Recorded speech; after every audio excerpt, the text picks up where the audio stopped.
Life, they say, is a lot like a teacup, delicate, beautiful, and filled with the promise of warmth and comfort. We spend so much time trying to keep it pristine, polishing away every smudge.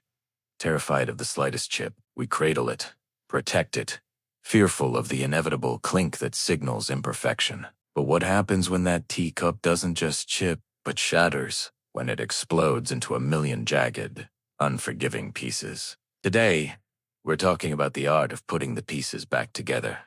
Not as they were, but as something stronger, more beautiful, and infinitely more interesting. This is the story of turning our scars into gold, the story of Elsie. A story of resilience, of unexpected alchemy, and the surprising strength we find in the most broken parts of ourselves. Meet Elsie. If life was a teacup, hers was porcelain perfection. A delicate bone china perhaps, adorned with hand-painted roses. She was a high-flying marketing executive, the kind who could sell ice to Eskimos, and then convince them they needed a second delivery. She had a partner, Julian, who seemed to adore her, a man who hung on her every word, and whose gaze seemed to reflect a future as smooth and untroubled as a still lake. Her life was steeped in a seemingly endless supply of perfectly brewed optimism, a rich, aromatic blend of ambition and carefully curated happiness. Elsie was a planner, a strategist. She saw life as a complex game of chess, and she was determined to win. Her personal motto was a stitch in time saves 9, and she lived by it. She anticipated every twist and turn with the precision of a master watchmaker, meticulously planning for every possible contingency. Flat tire. Already had roadside assistance programmed into her phone. A potential market downturn. She had contingency plans, A through Z. She believed that with enough foresight, enough control, she could avoid any disaster. But as we all know, life has a wicked sense of humor. It loves to throw curveballs when you're least expecting it, especially at those who believe they have everything under control. The first signs of trouble were subtle, like the faint tremor before an earthquake. The pressure at work started to mount. A demanding new client, an impossible deadline, office politics that felt like wading through syrup. Elsie, usually so calm and collected, found herself feeling stressed, her shoulders constantly tense. Sleep became a luxury, replaced by endless spreadsheets and late-night conference calls. Then came the strained dinners with Julian. The comfortable silence they once shared, a testament to their unspoken understanding, was replaced by an awkward, heavy quiet. He seemed preoccupied, distant. The sparkle in his eyes, once reserved solely for her, seemed to have dulled to a flicker. She'd try to initiate conversation, but he'd offer only the most basic of replies, his mind seemingly elsewhere. The little cracks were beginning to show, hairline fractures in the pristine surface of her perfect life.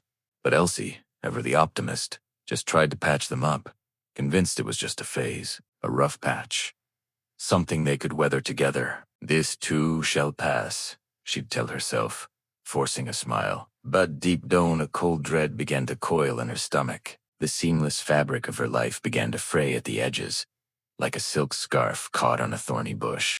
What she thought was a small snag, easily fixed, turned into a gaping tear. "You look exhausted," Maya said, a trusted confidant of Elsie's. "Another late night at the office," Elsie replied. "You know me, always chasing that promotion. Fortune favors the bold, right? Fortune also favors sleep, good food, and a healthy dose of reality," said Maya. "Seriously, Elsie, you haven't been yourself lately. You're burning the candle at both ends." Elsie valued Maya's friendship, but simply said everything's under control. Maya was her anchor, her sounding board, the one person who saw through her carefully constructed facade. But Elsie, ever the protector, hated burdening her friend with her troubles. She preferred to project an image of strength, of control, even when she felt like she was crumbling inside. And then came the shudder, that heartquake that sent seismic waves through her entire existence. A major career project, the culmination of months of relentless work, a project she had poured her soul into, crashed and burned with spectacular finality. A crucial piece of data was incorrect. The algorithm was flawed. The market predictions were off. A series of unfortunate events compounded into a catastrophic failure, her boss vividly informed Elsie. The board is not happy. This project was critical. And frankly, it's a disaster. We need to make some changes. And, well, we think it's best if you step down. It felt like watching a sandcastle you'd spent hours on, meticulously crafting every turret and archway, get washed away by a single, indifferent wave. A dramatic failure, public and humbling. Humiliation became her constant companion, shadowing her everywhere she went. And as if that wasn't enough, her relationship, which she thought was a fortress, impenetrable and steadfast, shattered. Julian confessed that he'd been unhappy for a long time, that they'd grown apart, that he'd met someone else, a woman who appreciated his quiet, his love for the simpler things in life. Things Elsie, in her relentless pursuit of success, had seemingly overlooked. The silence that followed his confession was deafening, like a priceless vase dropped on a marble floor, the reverberations echoing long after the initial impact. Suddenly, the cracks she had refused to see were impossible to ignore. They weren't just cracks. They were gaping chasms, threatening to swallow her whole. Her world, once as meticulously planned and ordered as a Japanese garden, now felt like an overgrown, chaotic jungle. She was lost, adrift, with no compass and no map. Have you ever felt like that? Like you did everything right, followed all the rules, ticked all the boxes, and the universe just decided to flip the board anyway? It's a deeply disorienting feeling. You look at the pieces of your life scattered around you, the broken fragments of your dreams, and wonder, what now? Where do I even begin? Elsie found herself sitting alone in her sparsely furnished apartment, the steam from her forgotten teacup swirling like the confusion in her mind. The brew tasted bitter with disappointment, laced with the acrid tang of failure. Her expression is wistful, a ghost of her former bright self. The light had gone out of her eyes. She'd always been a champion of positive thinking, a believer in manifesting your own destiny. She devoured self-help books, attended motivational seminars, and peppered her conversations with affirmations. I am worthy. I am successful. I am in control.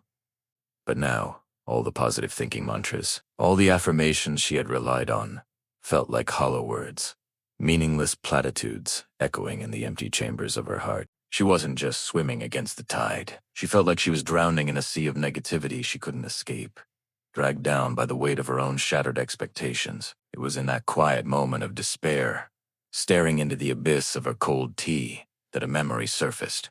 A voice from her past echoed in her mind. The voice, filled with warmth, wisdom, and a hint of mischief. Her grandmother Alma's voice.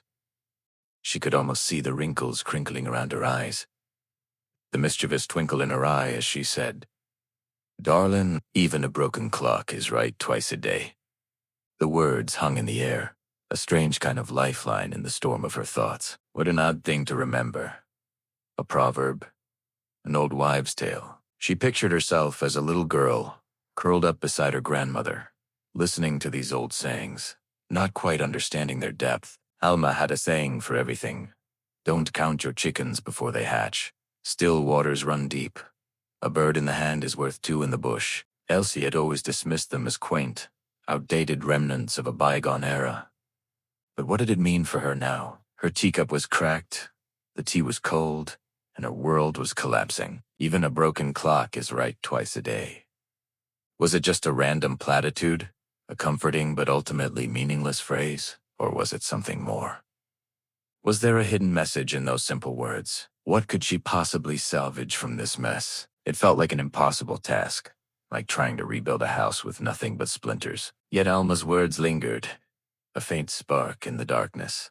Have you ever felt like your world was falling apart, like everything you planned for just crumbled? We all face these moments, these cracked teacup seasons of life.